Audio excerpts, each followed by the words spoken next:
Saludos hermanos, hermanas. Bienvenidos.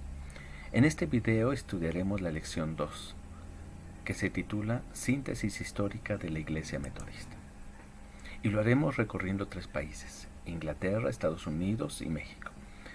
Esto porque así fue el camino que se desarrolló para que el metodismo llegara a nuestro país. A continuación te describo el objetivo general y el secundario de esta lección. Y se trata de que puedas relatar sobre los inicios del metodismo, las características del trabajo de Juan Wesley y el impacto en Inglaterra. Como puedes ver, hay un énfasis en los inicios del metodismo a partir de la acción de Dios por medio de Wesley. Pero también es fundamental que conozcas el alcance y las características del trabajo eclesial realizado tanto en los Estados Unidos como posteriormente en nuestro país.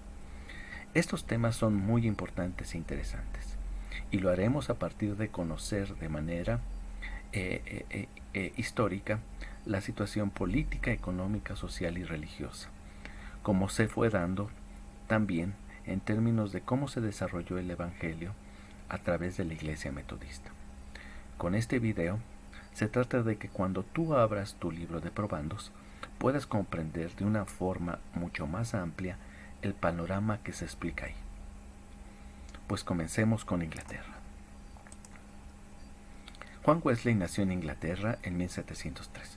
Fue un presbítero anglicano y por si no lo recuerdas, esta iglesia tuvo sus orígenes durante la reforma religiosa del siglo XVI.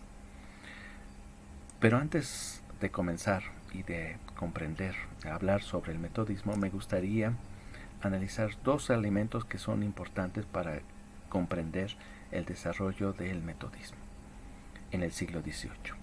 En primer lugar, el planteamiento tiene que ver con la industria, a partir de la máquina movida por un sistema hidráulico, lo cual significó acelerar la producción. Pero también esto implicó una gran cantidad de población que vivía en el campo se fuera a vivir a las grandes urbes, a las ciudades, y comenzara a desarrollar una vida de forma diferente, pero muy complicado. Pues significó que tanto hombres, mujeres y niños trabajaran de 10 a 12 horas diarias. Esto con salarios bajos, en condiciones insalubres y sin un sistema de salud. De manera que si alguna persona tenía algún accidente dentro de la empresa, esta no se hacía cargo de esa situación. ¿Te imaginas vivir así? Pero además se establecía un estigma sobre esas personas, pues como vivían en la periferia, moralmente estaban alejados de Dios, como el endemoniado Gadareno, no sé si recuerdas, el cual la gente no quería verlo, pues vivía entre los muertos. El segundo aspecto que es importante de comprender tiene que ver con la iglesia tradicional, es decir, con los anglicanos. Esta tenía una fuerte crisis al interior, pues por un lado la gente de pocos recursos ya no solía asistir, pues la gente no le entendía las predicaciones, ya que las enseñanzas tenían un carácter doctrinal. Pero además, muchos de ellos no sabían leer ni escribir, y se sentían discriminados cuando iban a esas iglesias. Por otra parte, también déjame decirte que comenzó a darse un movimiento entre las personas de la ciudad, llamado pietismo. Este movimiento consistió en que las enseñanzas de las iglesias tampoco satisfacían a esas personas, generando un hueco espiritual, de manera que lo hicieron de manera personal, mediante una vida piadosa, lo cual significó estudiar mucho la Biblia, vivir sin lujos y estar en constante meditación y oración, tal y como cuando se hace un devocional. El problema es que se asume un carácter individual y no con la iglesia. De manera que lo que tenemos es dos grandes realidades. Por un lado, tenemos una sociedad que se aleja de las iglesias, pues ésta no responde a las necesidades de los diferentes grupos sociales. Y por otro lado, vemos una iglesia que solamente se queda en el espacio cultico, en los templos, pero que no se asoma por las ventanas, y que si lo hace solamente desde lejos. De esta misma situación, como vimos, Wesley también vivió una crisis personal, en donde cuestiona su salvación, de tal manera que tiene en un principio un acercamiento con los moravos, pero sabemos posteriormente que tuvo sus diferencias. Esta crisis espiritual le hace dudar también sobre su ministerio pastoral. Sin embargo, el 24 de mayo de 1738 tiene una experiencia paulina que origina una comprensión redentora de la acción de Dios en su vida y en su ministerio. Esta vivencia lo transforma radicalmente, pero también genera una nueva dinámica tanto pastoral y eclesial, generando una serie de elementos fundamentales que constituyen el trabajo de la Iglesia Metodista, como a continuación se describe, y que dio lugar a generar una dinámica de crecimiento por toda Inglaterra. En primer lugar, hay un acercamiento con las clases trabajadoras, de manera que los espacios de culto no son los grandes y hermosos edificios, sino los campos, las zonas abiertas donde se encontraban las personas más humildes de recursos y otros sectores. Además, hay que recordar que Wesley planteó que el mundo es mi parroquia, lo que significó ir a las personas y recorrer pueblos y zonas populares, pero también predicar y evangelizar en una gran cantidad de ocasiones. El segundo aspecto es que favoreció el trabajo ordenado. Todo el servicio por Wesley y sus compañeros se planteó en términos de una buena administración, a partir de programar un sistema organizado en clases, sociedades y bandas, que fue una forma de organizar el trabajo de enseñanza y de generar una pastoral hacia todos los sectores. A partir de este modelo de trabajo, incentivó tanto a hombres como mujeres a que tuvieran una mayor acción en sus lugares y que algunos de ellos pudieran vincularse al pastorado. En tercer lugar, con la integración de estas divisiones, se estableció una base de trabajo de estudio bíblico, es decir, que implicó profundizar en la escritura, pero también comprender la realidad social, de tal forma que hubiera un equilibrio para construir lo que él llama una santidad social, es decir, estudiar la Biblia, pero también darse cuenta de las realidades en su localidad, de manera que estableciera un síntoma fundamental o un elemento fundamental del trabajo metodista. ¿Te gustó?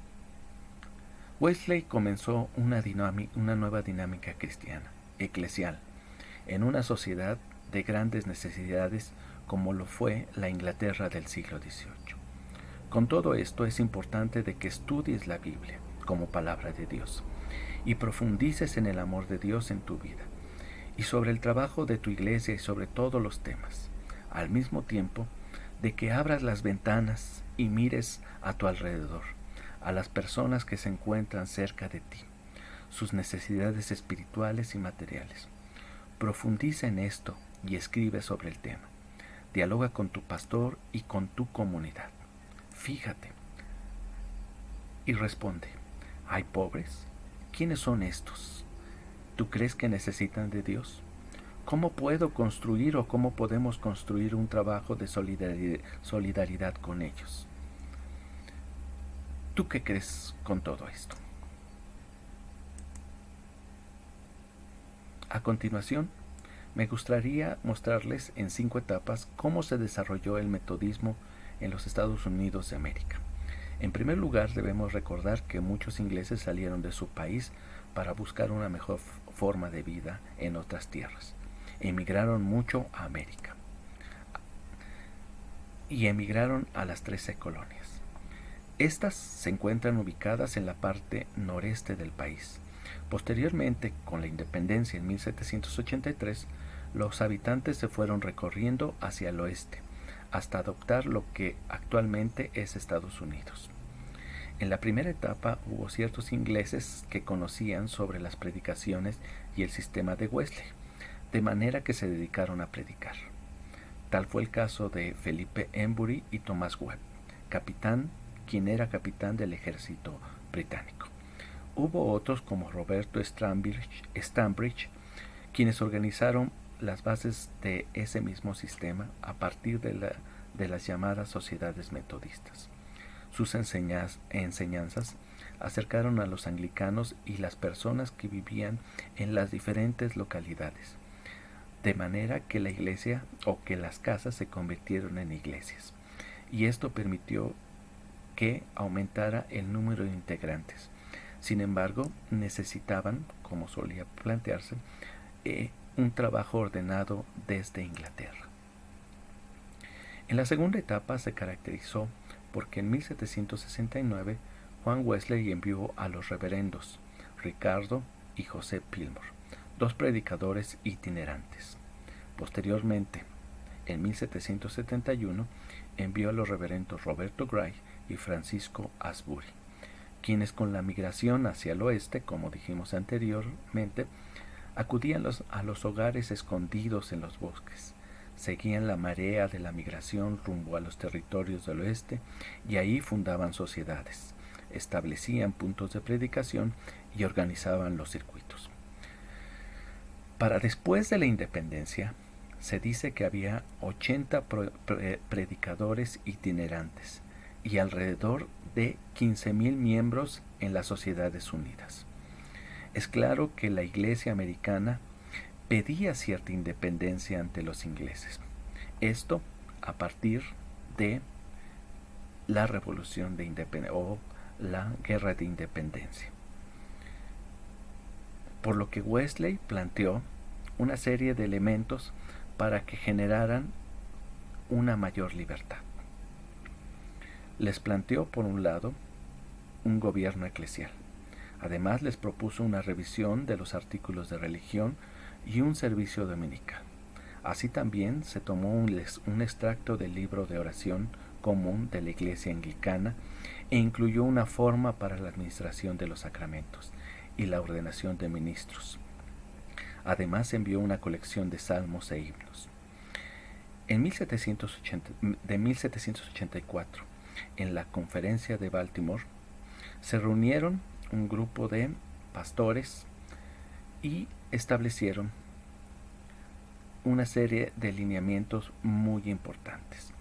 Asumieron la serie de propuestas que generó Wesley en ese sentido, pero principalmente, y eso es lo importante en este sentido, que se formó la iglesia episcopal, la iglesia metodista episcopal. En la tercera etapa hubo ciertas controversias entre la Iglesia de Inglaterra y los metodistas norteamericanos. Por un lado, los norteamericanos no se sentían anglicanos y por otro lado necesitaban a más ministros para desempeñar sus labores eclesiales, los cuales debían ser enviados desde Inglaterra. En ese espíritu nacionalista se generó estas controversias. Sin embargo, Wesley decidió ordenar a los señores Ricardo Whatcott y Thomas Bassey, él mismo como presbítero para los Estados Unidos de Norteamérica. Además, consagró como superintendente al reverendo Thomas Koch, que era doctor en Derecho Civil y presbítero de la Iglesia Anglicana. Es decir, hubo una mayor independencia por parte de los metodistas en los Estados Unidos. La cuarta etapa fue un suceso complicado, pues a partir de la guerra civil en Norteamérica, por el tema de la esclavitud, se generó que en 1845 hubiera una división también de carácter eclesial, no solo al interior de los Estados Unidos, sino también de carácter religioso. Por un lado, los estados del sur, vinculados a los estados confederados, formaron la Iglesia Metodista Episcopal del Sur, mientras que los estados del norte continuaron como Iglesia Metodista Episcopal.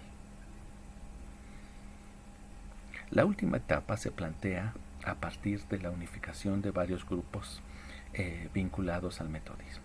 En 1936 se estableció el Plan de Unión, que significó organizar un grupo de trabajo para establecer lineamientos y formar una sola iglesia metodista.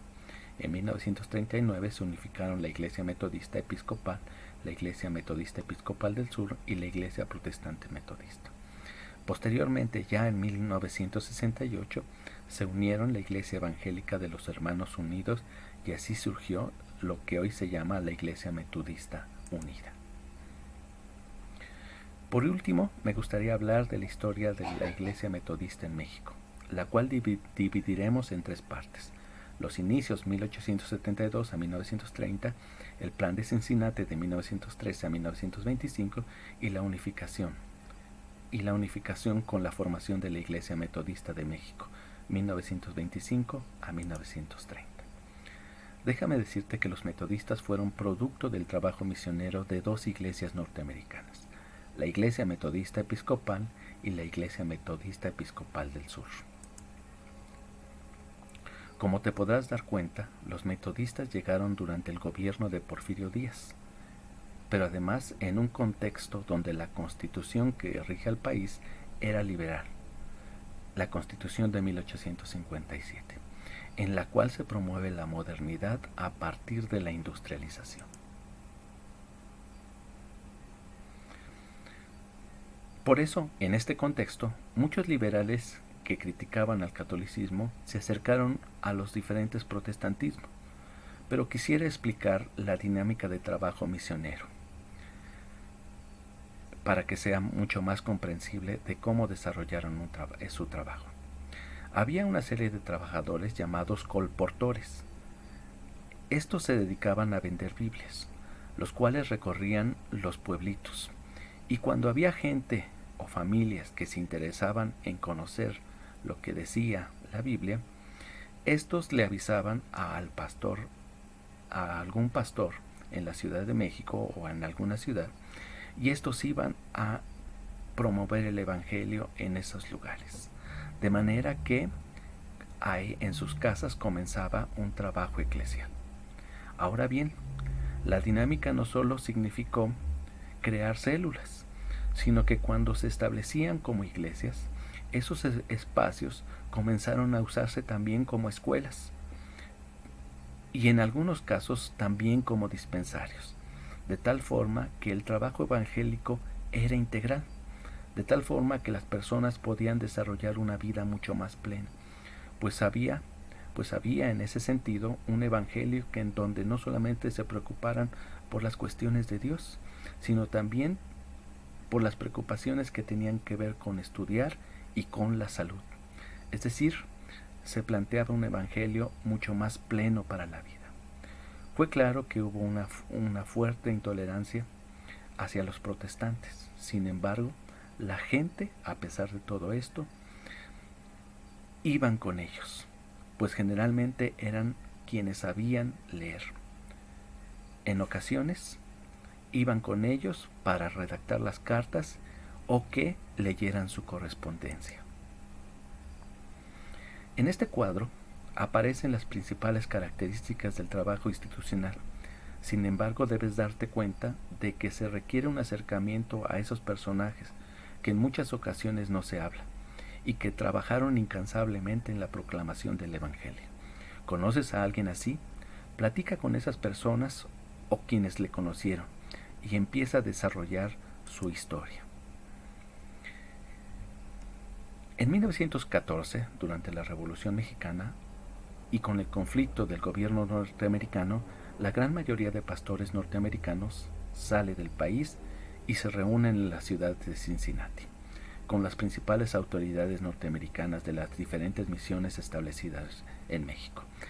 Iglesia de los Amigos, la Iglesia Congregacional, la Iglesia de los Discípulos, la Iglesia de los Peregrinos, la Iglesia Presbiteriana del Norte y del Sur, la Iglesia Presbiteriana Asociada Reformada y los Metodistas. La crítica se reúnen ahí. La crítica se dio principalmente porque en esa reunión no hubo ningún pastor mexicano. En esa reunión se planteó la necesidad de modificar la forma de trabajo misionero en México y de toda Latinoamérica, a partir de la unificación de ciertas empresas entre las diferentes denominaciones establecidas, pero también la distribución geográfica del trabajo, de tal forma que no se generara una competencia entre las diferentes denominaciones. Después de que regresaron a México, coordinaron un trabajo de unidad para lograr que este plan se llevara a cabo en todo el país. En 1917 se reúnen pastores norteamericanos y pastores mexicanos en la Ciudad de México para establecer el Concilio Nacional Evangélico y darle seguimiento a lo planteado en la reunión de Cincinnati. Las iglesias metodistas se comprometieron a seguir este plan e hicieron lo siguiente. 1. El abogado cristiano y el evangelista mexicano, periódicos internos, finiquitaron sus trabajos y formaron el periódico El Mundo Cristiano. De igual forma, en segundo lugar, se unificaron para formar el Seminario Unido Evangélico. En tercer lugar, se distribuyeron las diferentes ciudades en donde la Iglesia Metodista Episcopal del Norte quedó limitada por los estados de Guanajuato, Querétaro, Hidalgo, México, Morelos, Puebla y Tlaxcala, además de la Ciudad de México, por lo que tuvo que renunciar a los trabajos establecidos en Oaxaca y Veracruz. Por su parte, la Iglesia Metodista Episcopal del Sur renunció a sus labores establecidas en el centro y quedó circunscrita en los estados de Chihuahua, Durango, Coahuila, Nuevo León y Tamaulipas.